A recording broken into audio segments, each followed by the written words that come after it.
Hi, good day, ladies and gentlemen. Thank you so much for joining us today for the CPR, hands only, and AED provider course.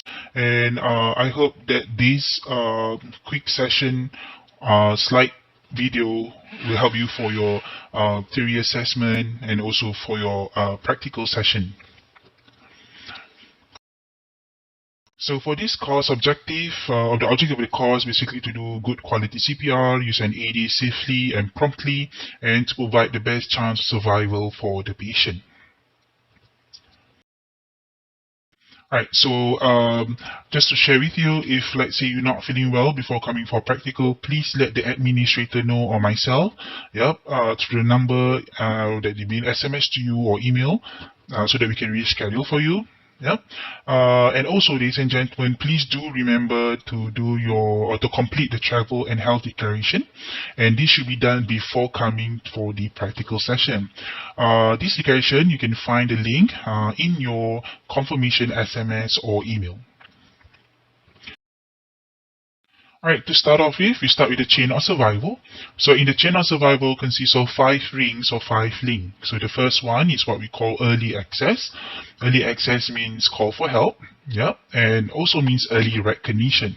So for this program, we are focusing on unconscious patients. So if you happen to find a patient who is not responsive, immediately call 995 for the SCDF and get the nearest AED. And then of course the next two we have early CPR, means do good quality CPR. And the third one is to use an AED when available.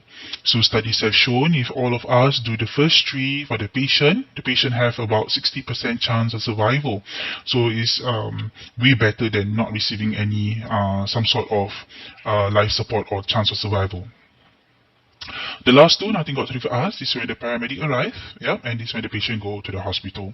The only thing that I can share with you that in the rule number 1 in the chain of survival is not to break the link, because if you break the link, weaker chance of survival the patient gets. So the acronym for the first link, we have the DRSABC. The only change that you may notice is the A here. Now we no longer open the airway, the initial airway, we don't have to do that. So A airway has been replaced with getting AED. So no change to the rest of the acronym. So we have danger, check for your safety, check response, tapping on the shoulder, no response, shout for help, 995 for the ambulance, SCDF, get AED, and then check for spontaneous breathing, rise and fall of the chest for up to 10 seconds. If there's no breathing, start chest compression.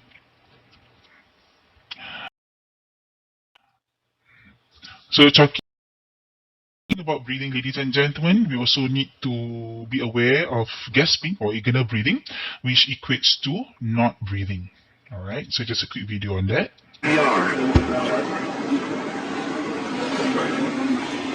Check pulse. There's no pulse, give CPR. So if you notice, ladies and gentlemen, if you see the mouth move but the chest does not move, this is called irregular breathing or gasping. Basically, it's an involuntary muscle spasm, to tell you the heart actually not pumping normally. So if you happen to see this, please do not hesitate to put your hands on the chest and start performing your chest compression. Alright, so the specification for CPR for adult, we're talking about 4 to 6 cm the depth, and the compression at the rate of 100 to 120 beats per minute, low half of the breastbone or center of the chest. And we continue CPR until the patient wakes up, paramedics take over, or when the AED prompt you to stop. So now we no longer do mouth-to-mouth ventilation, ladies and gentlemen. So basically we just circulate the blood, for full cardiac refill as well. So when you compress and relax fully, and to buy time for the patient. Not to worry so much about the oxygen, because it will be supplied by the paramedics. So always remember buy time for the patient. 2 contraindication, if let's say you fracture, it's fine, reposition your hand and continue chest compression. And do remember the second contraindication, many people say is that if you fracture the rib, you puncture the lung and heart. That's not anatomically possible, which my instructor will explain to you during the practical session. Alright, some of you may have questions like when do you stop? So as I mentioned, You only stop chest compression when patient wakes up, yeah, or shows signs of life, paramedic takes over, or the AED prompt you to stop. However, if let's say you're too tired, yeah, about 100 compression, you can rest for 10 seconds and not more than that, because if you rest for more than 10 seconds, the cardiac pressure, yeah, to build up to circulate the blood to the brain may take time. So we want to continue the pressure, yeah, for the blood to have a very good flow.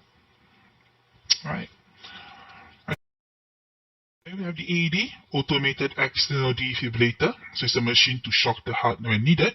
So just a quick video on that.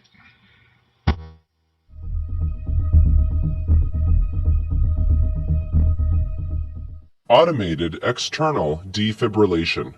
An AED is used to detect the absence or presence of a shockable heart rhythm. Place electrodes on patient's bare chest. The AED will analyze the person's heart rhythm to determine if a shock should be delivered. When the unit is fully charged, the user is prompted to stand clear and push to shock. An alarm will sound until the shock button is pushed. To avoid injury, it is extremely important that no one come into contact with the person as they are being shocked. When the shock button is pushed, it is normal for the passing current to produce involuntary muscle contractions.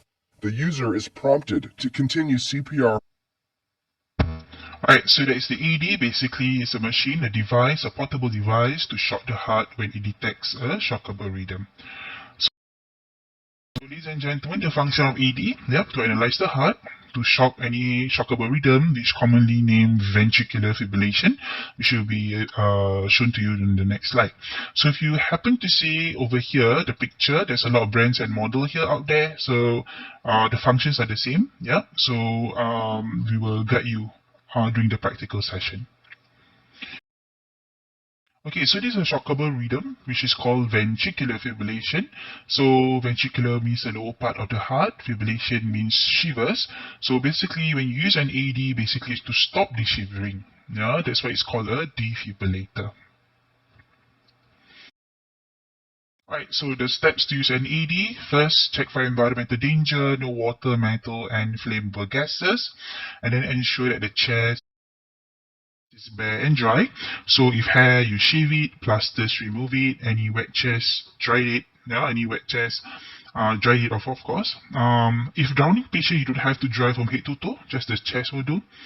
Necklaces, do not take it off, just push it to the side.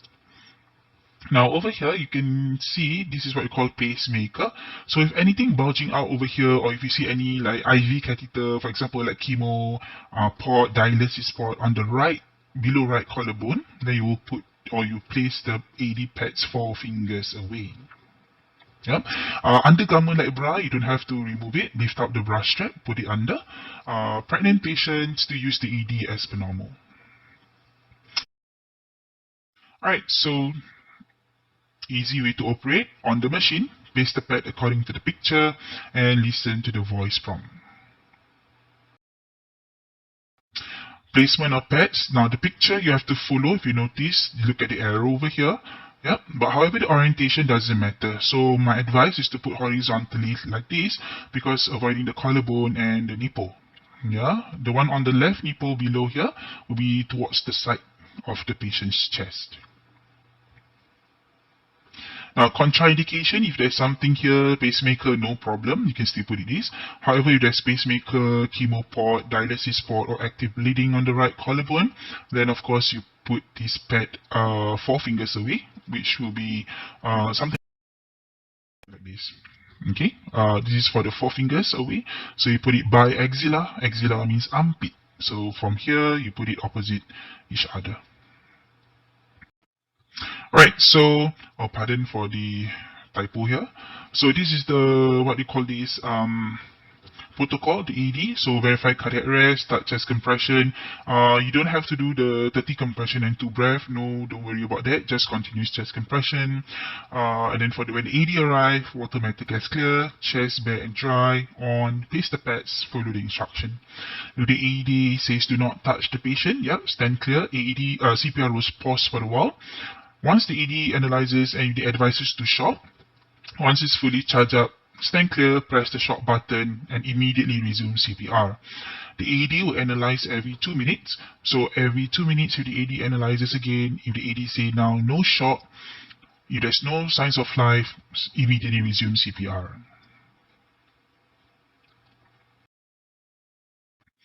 Alright, so if let's say the patient wakes up, but the paramedic not there yet, please leave everything on, the pads on, the AED on, just in case the patient goes into cardiac arrest again. You don't have to put the patient into recovery position now, just open up the airway, which later my instructor or myself will demo to you during the practical session. So please stay, because the paramedic will come and actually ask you some questions. So for example, like what happened, how many shots given, duration of CPR, so on and so forth. And we will also, the paramedic will advise you to do what to do with the AED that you used. Alright, so that's it for the quick session. So if you happen to have any questions, please write down. And during the practical, please ask my instructors or myself. So with that, thank you so very much